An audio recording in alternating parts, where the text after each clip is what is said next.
team of Manchester United. With me is Linda Susie, that we shall be discussing these very big topics with, and of course doing you the analysis that you deserve through out the 1 hour that will be coming right here. Susie, welcome. Good afternoon. Good afternoon, Owen. Thank you so much. Good afternoon, viewer out there. We're already in the house, of course, to give you what we discuss best. Just like you had said, a couple of leagues are almost kickstarting and joining in. The start times, Uganda Premier League that already kickstarted, and then we also did see the FUFA big league kickstarting. That was the last weekend on Sunday. We did see a couple of games going on match day 1, and then also following suit, just like you had said, is going to be the regional league, and then also the other leagues that are going to start, inclusive of the inter-university league that is starting on 13th this very Sunday. A couple of universities have registered, around 6 universities that have registered within West Nile. We'll have Bugema University, Islamic University in Uganda, Makerere University, there is MUBS, Muni, Nile University, and Uganda Christian University. All this will start on 13th this very Sunday. Very competitive. Of course, a very big one. Now, of course, let's look at how the teams have been set up in the university leagues. What do you see the groupings and how you think the West Nile universities would be performing? Because that's one big thing someone would be asking. How do you see? Because technically, you would see that the team of Muni, I did see them start earlier. They even were to involve themselves into the Super Cup that went on right here. I think preparation-wise, that's one team that I could say that has tried its level best. But other areas is also one thing that we will really want to talk about in there. Now, there's Bugema, that everything of theirs, including approvals, is from the head office, I think, in Kampala headquarters, and those are some of the big talking points that one would really want to talk about. This Bugema here, I don't see them participate. I don't see them do training. Where are they doing training? I've not watched, seen them, but at least I've not seen whether they have a ground of training, because at least Muni, you would say they have. Islamic, maybe they have been going to other venues to do trainings. But for this, are we seeing like cleanness of very many of the universities in West Nile moving forward, or they will have to wait for the main campus to dominate for them this? I think this time around, just like you had said, the only university here that always has issues with clearances and all that is there is a Bugema University that literally has to get in permission first from, just like you had said, from the head office or the main campus before they basically participate in any other activity within. But then the likes of IU, we've seen them taking part in a couple of sports activities. We've also seen MUBS that is always very active, taking part in a lot of there is the sporting activities. Muni University, Nile University, and then also UCU. These are a couple of universities that literally have always taken part in. There is the university game leagues are in there, and this time around we literally hope that Bugema will join in the rest of the universities because they have a game on match day 2 that will be Monday, because in the opener we shall be seeing Nile University taking on MUBS, and then a match day 2 we shall be having Bugema taking on there is IU, and all these games are going to be played down at Arua Koa PTC, just our neighbors here of West Nile TV. All of these games will be down at Arua Koa PTC playground. Yeah, not only that, of course, a couple of games have been already ongoing as this kept moving, but there are those that have been going, like Kampala International that has already played their games by 8th of October. They were already in action to see that they play their game against, that is the team of Gould University, a game that ended 0-0. And then yesterday, in fact tomorrow, just like you said, there are also going to be games that side. Ismbat University will be taking on Busitema University. That is also another game that will be coming through right through. And then there's a game, just like she said, on Friday, where we will be waiting to see that the team of Muni University will be home in Arua to welcome International University of East Africa. Now, that's how exactly these games will be coming through, whereas on a Sunday, you'll be having also other games. Islamic University of Uganda taking on Nkumba University. Of course, the headquarters or the main campus is in Mbale, so you'll be expecting that team to travel up to Mbale to see that they tussle it out throughout these very, very interesting games. Now, we're waiting to see how, of course, this would be. Preparation-wise, how would you rate Muni? Muni University, by the way, they have prepared highly for this. Just like you had said, we did see them taking part in the Super 8, the Super Cup, or Royal City Super Cup. But then when I see there is some little bit of confusion here. The fixtures that you just gave us over Muni University, of course, welcoming being home this side, that is the general, I think, University League. But then the one I am seeing, Muni also, I think this is West Nile organized, because we're seeing Bugema, UIU, MOBS, Muni University, Nile University, and UCU.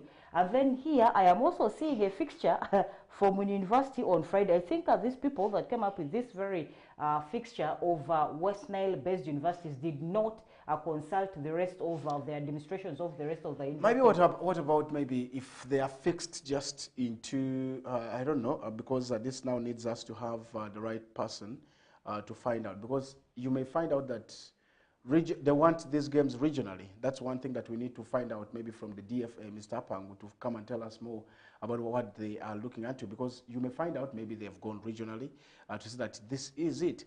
But in the calendar from the main, of course, Uganda University League, it shows you that Uganda, Muni, will be playing at home. That is on Friday. And it's going to be against the East African International University that is coming. So we really need to find out. For the one in the region, Friday, Muni University will be playing Bugema. So there is that little bit of... is there qualification to play? Because now I'm having... Because these games, by the way, kick-started. I talked about them some time back. They kick-started last week, I think. They started last week. In fact, this week, last week. By 8th, the games were already on, and we did see a lot of things coming through this moment. And these ones are yet to start on the 13th. So what does the headline there say? It is University Games. University Games in West Nile. In West Nile. University Games in West Nile. So those are two things that we shall really follow so much. Maybe to find out and clarifications from that is Mr. Apangu, who is of course the DFA chairman, who will really need to tell us more about what exactly is happening. But of course, those are some of the big talking points are coming up right from the university leagues. Of course, Muni, yes, we've seen them do a lot of extraordinary, of course, let's say preparation ahead of this. We're seeing them now this time around being maybe the team to talk about representing the region. Because yes, they have changed very many coaches. They have brought in coaches who are from different corners. I even saw them the other time having Samson Sizoputi, Onama Bosco. We did see a lot of coaches that they have so far changed from all the angles. Now, that is one big thing that you could talk about. All this would be like, but in other aspects, you would say that it is time to see our own shine. First of all, Muni. I have told you, they are normally, it's the main branch that side that participates. But now, if you are going to be regionally, that means that wins here is supposed to get into the nationals. Because if this is regional, then they have to have nationals. And this, what I'm giving you, is the nationals. So you can't really tell what exactly is coming up that side. But all in all, we're waiting to see how this comes out from this moment of the day. Now, before we get to the, of course, other games, I did see also games throughout the weekend where teams crossed over to play. Uhuruka played, of course, friendlies, where I did see, I think, Airfield going somewhere to Jumani, and then I did see Lia, I think, traveling to Araka in Yumbe. Those are some of the games that went in there in Boma. So, any results, maybe any update from all these games? For Airfield, I think they did win in their game as they did travel to. There is Jumani to play a friendly with the Jumani Town Council in preparation, of course, for there is their game in preparation for there is the regional league games that are kickstarting, and they already have looked into their fixtures. They, by the way, have a very tough fixture. The first game Arua Airfield will be taking on in regional league will be against the Pakwach Youngsters that started training, I should say, 2 months ago, and this time around they are doing residential training. There is for Pakwach Youngsters. So with the couple of friendlies that Airfield is taking on, we literally should be also anticipating names that we shall be expecting in there. Derby Central, that has also strategized very well. Youngsters that you've just talked about, yes, is also another team. But all in all, we will be making judgments until when the games kick-start. Now, the regional league side, Odramachaku, up to now hasn't started trainings. How bad will that be for them? Because fixtures are already out. Fixtures are already out, and if you look at Odramchaku, you'd literally start asking questions what actually did go wrong, because last season we did see Odramchaku as one of the sides that literally came through as one bigger and better side, and every other person thought maybe they could push through to there is the mini zonos, or they would push it through to the finals in there. But then I think how the gas was withdrawn is from the moment they had an issue with Araka, where they had to play a game on neutral grounds, where they did have to pay a couple of fines here and there and all that. That is basically at the point where we did see Odramchaku now sinking down into the drains in there. But before that, we did see Odramchaku really performing very well. They did play the games in high gears, plus the morale boosters inclusive and all that. And from that very incident that they had issues with Araka and all that, that is where I think we did see the morale of Odramchaku going down. And that was the last. Up to now, I think there is not a lot of news that is coming from Odramchaku and the rest. Basically, whatever it is that is happening in that camp is quite, it should be quite very alarming, because now every other person is in preparations. The fixtures for regional league are out. A couple of teams are doing signings here and there. A couple of teams are playing friendlies to ascertain their depth or their strength ahead of there is the regional. But Odramchaku is silent. They are not only silent, but there are also a couple of teams, by the way, that have been very silent in that very league. Yeah, true, exactly. The Uniteds that came in, you can't hear about them. Maybe they only wanted that moment so that they could make a lot of talks with, or that rivalry brought a lot of things, because they were in the same town with the Black Angels. That is already the big league. So maybe the regional league authorities are left into the hands of Paida United, who of course are planning well to see that they come. Sometimes clubs are quiet, and you see them quiet, but for a reason. They could be preparing behind the closed doors to see that they get themselves throughout the season. But all in all, a lot of things still happening. Today is a Thursday, and of course tomorrow, Friday, we'll be taking on Onduparaka Football Club at that is Chigaya Playgrounds at exactly 4 p.m. That game will be in Hoima. Then you have Boma Football Club of Masindi welcoming Blacks Power, a tough game to say. It will be at 4 p.m. at Masindi Stadium. Then you have also the team on Sundays where you will be seeing Maida Football Club that will be welcoming Calvary for their first encounter at that is Kongunga Playgrounds. That game will be at 4 p.m. and it's a game that will be in Bukedia. Then in Tunga Saze will be taking on the team of Chiinda Boys. This probably should be a derby, because it's going to be a derby that we're talking about, a game that will be played at Saza Grounds in that is Mitiana. Then you have a team called Busoga United that will be taking on Karo Karunji, and then Gaddafi welcomes Chigeze Homeboys. As on Tuesday next week, you'll also be seeing the team of Boma welcoming the team of Onduparaka Football Club yet again. That means Onduparaka Football Club will be out for 2 away games before they come back to Greenlight Stadium to welcome the team of Maida or Mida Football Club. You can call them Malaba Youth Development Association Football Club, that will be coming through India. So all those are some of the things that teams are preparing in for the push or the move for a new seasons. And though how it started, some teams are yet to find their first ever game in there. Case at hand is Calvary against Maida Football Club. What's your anticipation in this very big game? Calvary Maida, it's going to be quite a very huge one. We did see Calvary taking part in. There is a match day one with a couple of games that did go down, with a couple of derbies that did go down. We did see 2 derbies in northern Uganda, I should say, where Royal Hill Soccer Club did play Black Spur and they lost to Black Spur 1-0. Meanwhile, the Black Angels did tie a 0-0 with there is Onduparaka Football Club down at Greenlight Stadium, Betarua City. And this time around, with the diverse fixtures that you just did give us for there is a match day 2, we shall definitely be seeing, just like you had said, we shall be seeing certain teams are fighting so hard to, of course, register points into their bags. And if you look at the table standings, you'll definitely get to realize that on match day 1, there were only 2 teams that were able to collect all the 3 points. The rest of the teams from position number 3 ran down with 1 point, where now the likes of the Onduparaka Football Clubs come in, the Black Angels come in and all that. The rest have 1 point. But the first 2 people, of course, have there is 3 points into their bags. Are we seeing them continue with, of course, collecting all the bragging rights and all the 3 points? That will continue on match day 2 from the fixtures that you just did give us. Of course, now that's how exactly we're waiting for, and more discussions will be coming on the match day, probably to say, or on the D-Day, because Saturday, a couple of games that will be coming, and we shall be discussing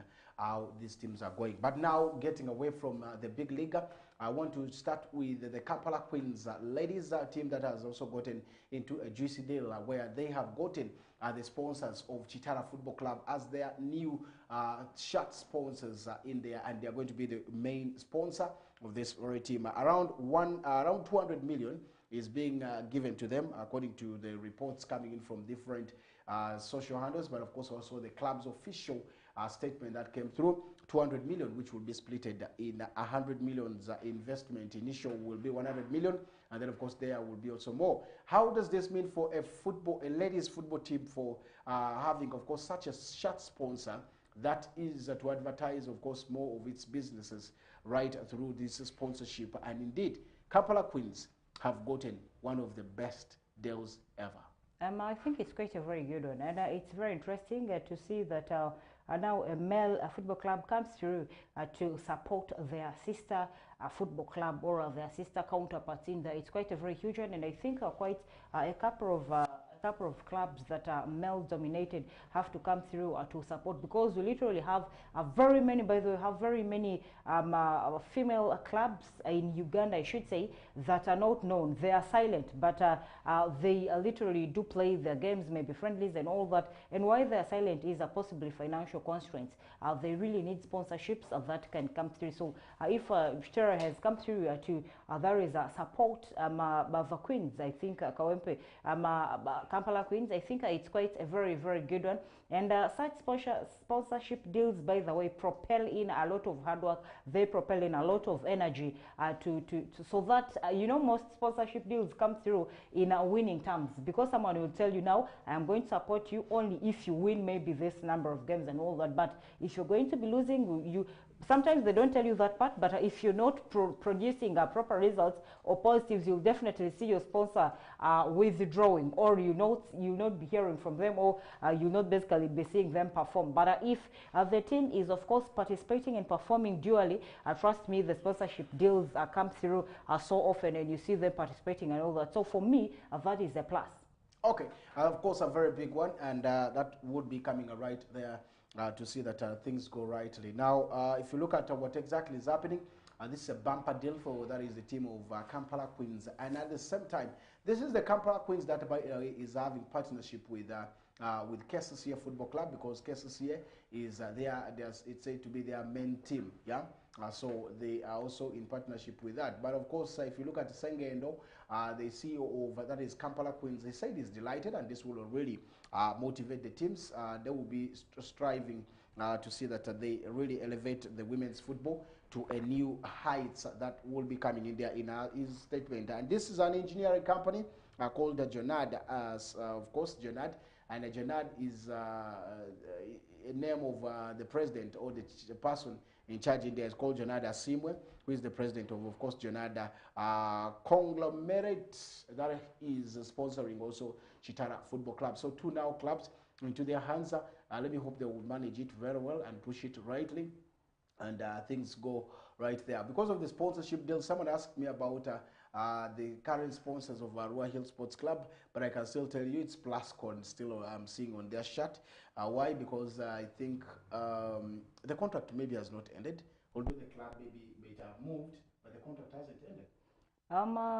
It could be, but while Arua Hill Soccer Club has moved to, there is Gulu, they have also been able, by the way, to ascertain a couple of sponsorship deals. They did get a deal with one health with One Health Institute, definitely that we did talk about in one of the consequent shows, that has come through for a partnership with them to see that they will be getting all health services within and outside the club. There is one big health institute, definitely there is in Gulu, and with the one that they literally had when they were still based in Arua City, just like you had said, the contract had not yet ended, and if you look closely into the clauses of the contract, you definitely quite realize that it has a lot to do. But then these people have also been silent, by the way. They have been silent when we did see a Royal Soccer Club indulge into there is to honor in the fixtures for the second season. They did participate in there is the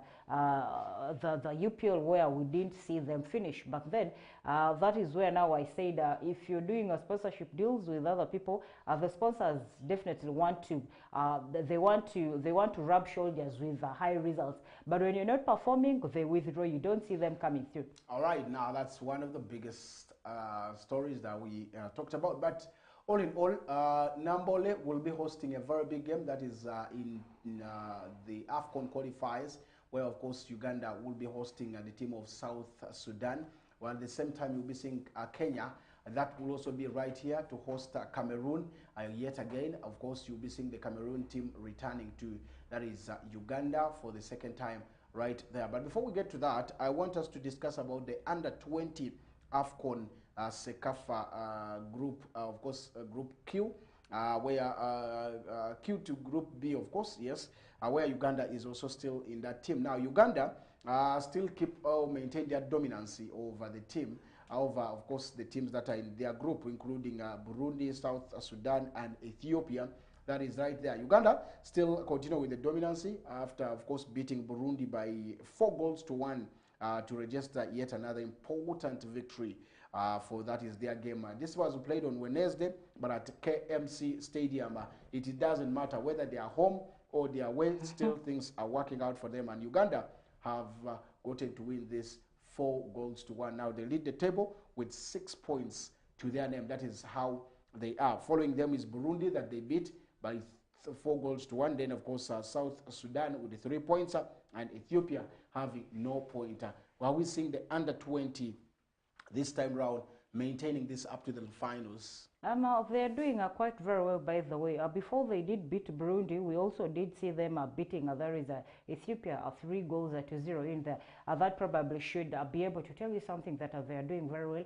And I think their coach is quite a very good one. And we always see something very promising with there is the Hippos, the under-20 for there is Team Uganda. They always do well in the group stages. At one moment, we did see them fly through past there is the group stages. And then when it reached to up to, I think, the semi-finals, that is where they were highly disappointed, and they did pack the bags and came back home during that time around. But this time around, being the reigning champions, I think they possibly could be flying through to maintaining that very title, because look at where they are flying so well, sitting first on in their group stages, sitting first on top of the table with 6 points, and the rest are following them, and they are literally also beating in the opponents for fun. It's quite a very good one for the Hippos, the under-20 team. This team is being coached by Matia Lule, and he did only one change, by the way, from the previous team that won against that is Ethiopia 3-0. Yes, only one change